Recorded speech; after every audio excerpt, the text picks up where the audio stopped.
इन्हें फिरका परस्ती मत सिखा देना कि ये बच्चे जमी से चूम कर तितली के टूटे पर उठाते हैं। और ये जो नफरत है, ये नफरत इस देश को दीमक की तरह खा रही है। ताकि घटना ये घटी है मुजफ्फरनगर में, उसने अध्यापक नाम की जो संस्था होती है उसे कलंकित कर दिया। तो ये जो शुरू से हीन भावना का शिकार बना रहे हैं बच्चों को, यही इस देश के लिए खतरा है। अखिलेश यादव क्यों नहीं जा सकते? उन्हें किसने रोका है? वो कल की घटना का ट्वीट आज कर रहे हैं, वो भी तब जब कई पत्रकारों ने ट्रोल किया कि भाई कब जागोगे तुम। मायावती का अब तक इस घटना पे कोई ट्वीट नहीं है अभी तक। इसके बाद में हो जाए तो हो जाए। जब कांग्रेस ने इस मुद्दे को हाईलाइट किया, उसके बाद में सुबह जब अखिलेश यादव की आंख खुली, जो अक्सर सांड समाचार सुनाते हैं, तो उन्होंने सुबह में ट्वीट किया। जब अखलाक को मारा गया तब ऐसा नहीं हुआ था, जब कुछ और हुआ तब ऐसा नहीं हुआ था। लेकिन अब लोग क्या है कि ये जो पैमाना होता है वो भर गया है और वो छलक रहा है। तो अब लोग कहते हैं भैया नौकरी पे बात करिए, रोजगार पे बात करिए। उनसे जाकर उनके मोबाइलों को चेक कीजिए कि वो किन ग्रुप में जुड़े हैं। कहीं वो ऐसे उपद्रवी संगठनों के ग्रुप में तो नहीं जुड़े हैं जो उन्हें धर्म के नाम पर, जात के नाम पर जोम्बी बना रहे हैं। तो ये सवाल उठता है कि प्रधानमंत्री क्या इन चीज़ों को देखते नहीं है? क्या इस नफरत को देखते नहीं है? कोई अगर इसी गलत फहमी में है कि यहाँ से मुसलमान कहीं चले जाएंगे, अब के जो फैसला होगा वो यहीं पर होगा। हमसे अब दूसरी हिजरत नहीं होने वाली। मुजफ्फरनगर के एक स्कूल से एक वीडियो वायरल होता है जो देश को शर्मसार कर देता है।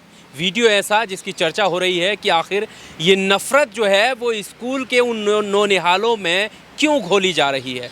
तमाम लोग इस पर बात कर रहे हैं, कार्रवाई की बात भी हो रही है। सवाल यही है कि ये नफ़रत क्यों इतनी तेज़ी से अब स्कूलों तक भी पहुंच रही है। हमारे साथ वरिष्ठ पत्रकार वसीम अकरम त्यागी जी हैं।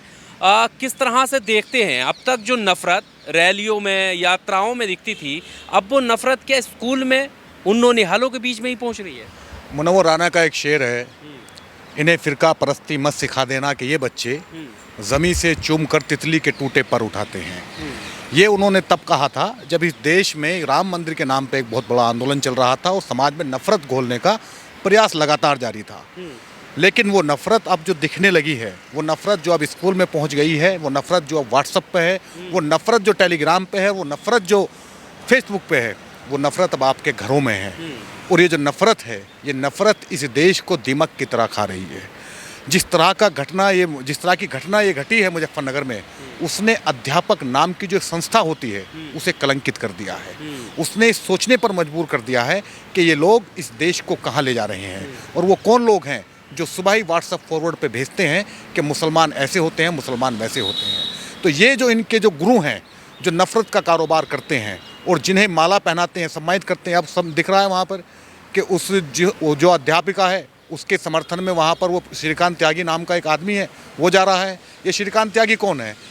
वो श्रीकांत त्यागी नाम का जो शख्स है वो वही है ना, पिछले साल जो नोएडा में एक महिला को गाली दे रहा था, उसके बाद में जेल गया। फिर उसके बाद में उसने कहा उससे कि त्यागियों से कि मैं तुम्हारा नेता हूं, तुम्हारी आवाज़ उठाऊंगा, तुम्हें न्याय नहीं मिल रहा है। बात क्या है? बात सही और गलत की है। सवाल ये है कि वो महिला का भी बयान आ गया उस अध्यापिका का कि वो कह रही कि मैं तो विकलांग थी, मैंने इस वजह से बच्चों से पिटवा दिया।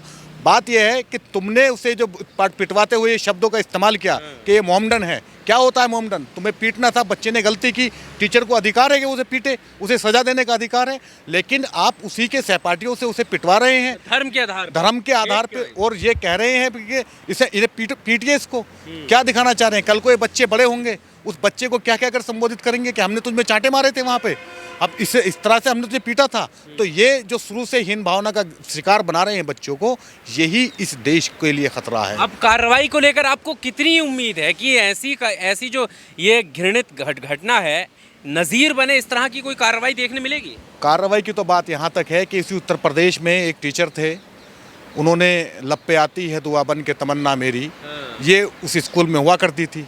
उसका किसी ने वीडियो बनाया और उसकी शिकायत कर दी। नतीजा क्या हुआ? टीचर को सस्पेंड कर दिया। फिर सस्पेंड ही बहाल करी तो फिर उसका ट्रांसफ़र कर दिया। तो और यहाँ पर क्या है? यहाँ जिन धाराओं में मुकदमा दर्ज किया गया है वो नॉर्मल धाराएँ हैं और उस पर सफाई दी जा रही है। पुलिस का एसपी का बयान आ गया कि वो तो सज़ा देने के लिए ऐसा क्या था, वीडियो के साथ में छेड़छाड़ हुई है, इस तरह से उन मामले को रफा दफा करने की कोशिश है। अब समाज ने इसमें अपनी भूमिका निभानी शुरू करी है। समाज के जो लोग जिस तरह से आए हैं, जिस तरह राकेश टिकैत के भाई जो नरेश टिकैत वहाँ पर पहुँचे, उन्होंने उस बच्चे को बुलाया जिसके साथ में पिटाई हुई, और उन्हें भी बुलाया जिन्होंने उसे पीटा था। उन्हें बुलवाकर उन दोनों का समझौता करवाया, उन दोनों को गले मिलाया, और दूसरे राजनीतिक दलों के नेता भी वहाँ पर पहुँचे हैं। अब ये श्रीकांत त्यागी जा रहा है। अब सवाल ये है कि जब श्रीकांत त्यागी जा सकता है तो अखिलेश यादव क्यों नहीं जा सकते? उन्हें किसने रोका है? वो कल की घटना का ट्वीट आज कर रहे हैं, वो भी तब जब कई पत्रकारों ने ट्रोल किया कि भाई कब जागोगे तुम। मायावती का अब तक इस घटना पे कोई ट्वीट नहीं है अभी तक। इसके बाद में हो जाए तो हो जाए। जब कांग्रेस ने इस मुद्दे को हाईलाइट किया, उसके बाद में सुबह जब अखिलेश यादव की आंख खुली, जो अक्सर सांड समाचार सुनाते हैं, तो उन्होंने सुबह में ट्वीट किया कि ये घटना, तो इससे थोड़ी काम राहुल चलेगा। गांधी और प्रियंका गांधी का ट्वीट आया। इन्होंने ट्वीट किया, इनका तो खैर कुछ यूपी में वैसे भी नहीं है, हाँ। 2 विधायक हैं इनके, एक लोकसभा एक घटना सांसद, की उस पर लेकिन तो संज्ञान लेना लेकिन बात क्या है, जब हम समाजवाद की बात करते हैं तो समाजवाद क्या होता है? समाजवाद ये होता है कि एक के लिए धुआं देगा, दूसरों को आग देगा, ये थोड़ी समाजवाद है। आप सांड किसी को टक्कर मार दे, आप जो है उसकी बहुत जल्दी आप ब्रेकिंग न्यूज़ चला देते हैं। एक बच्चे को धर्म के आधार पर उसकी अध्यापिका ने उसके सहपाठियों से पिटवाया, प्रताड़ित करवाया, उसके लिए आपकी ज़ुबान खुलती है 24 घंटे बीत जाने के बाद में। तो ये क्या है? समाज इसमें पीछे है, समाजवादी इसमें पीछे हैं, तो इन्हें तो आगे आना होगा। आप जो है, क्योंकि मेरठ मुजफ्फरनगर से बिलोंग करते हैं, बाखूबी उस जगह को अच्छे से परिचित हैं, जानते हैं, पहचानते हैं, वहाँ के लोगों को पहचानते हैं। जो ये मानसिकता है, ये नफरती मानसिकता जो आजकल टेलीविज़न से होकर दूर दूर जा रही है, आपको लगता है कि उस इलाके में, हालांकि बहुत सारे लोग मिलने गए हैं, क्या ऐसी कोई मानसिकता है, नफरत वाली मानसिकता है जो अध्यापिका में दिखी लोगों में? देखिए, नफरत तो है, इससे इनकार नहीं किया जा सकता। हाँ। और ये नफरत व्हाट्सएप के माध्यम से रोजाना पहुंचती है।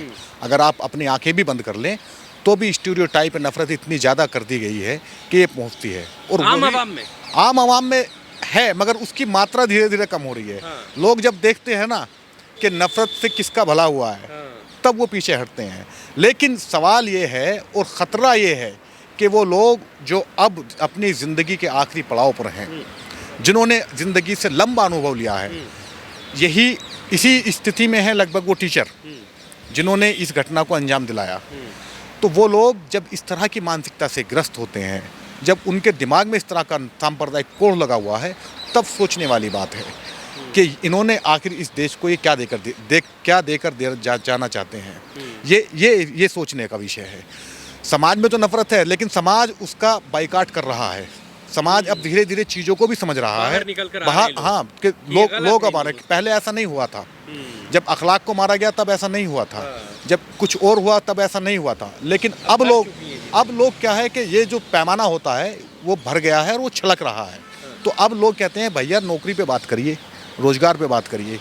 ये क्षणिक है, ये नफरत क्षणिक है, लेकिन ये दूषित कर दे रही है दूसरों को। इसकी बदबू इतनी ज़्यादा है कि वो दूसरे मुद्दे को ढक दे देती है। अच्छा, एक ज़रूरी सवाल ये भी है कि मुस्लिम तंजीमें जो हैं, जो जगह जगह पर कई सौ जो लाख रुपए जो है खर्च करके अपने समारोह चलाती हैं, कहीं कुछ हो रहा है, कोई कुछ प्रोग्राम हो रहा है, इस तरह की जब घटना होती है तो वो तंजीमें कहाँ सोई रहती हैं?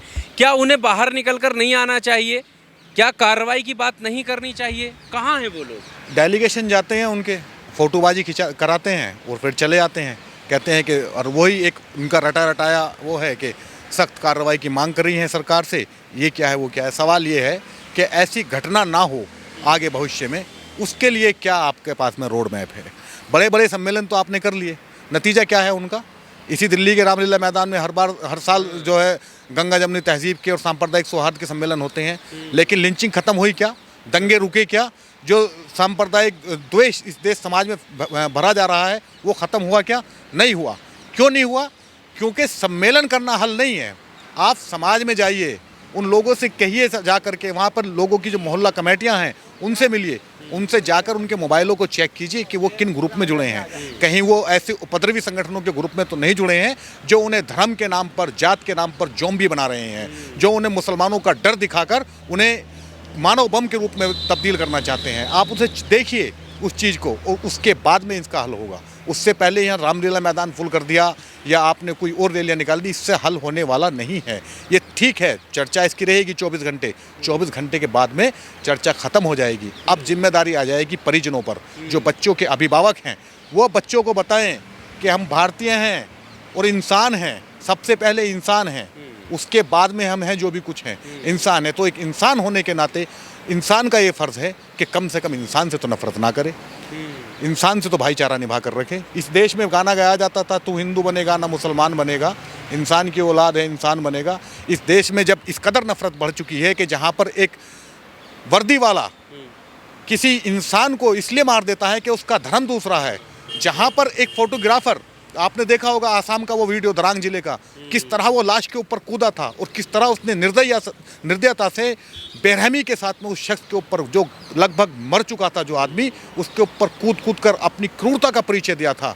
जब आपने वो घटनाएं भी देखी होंगी कि जब एक 55 साल के आदमी को जिंदा जलाकर मार दिया था, आपने वो वीडियो भी देखी होगी जब पहलू खान को 4 लोगों ने घेर कर रोड पर मारा था।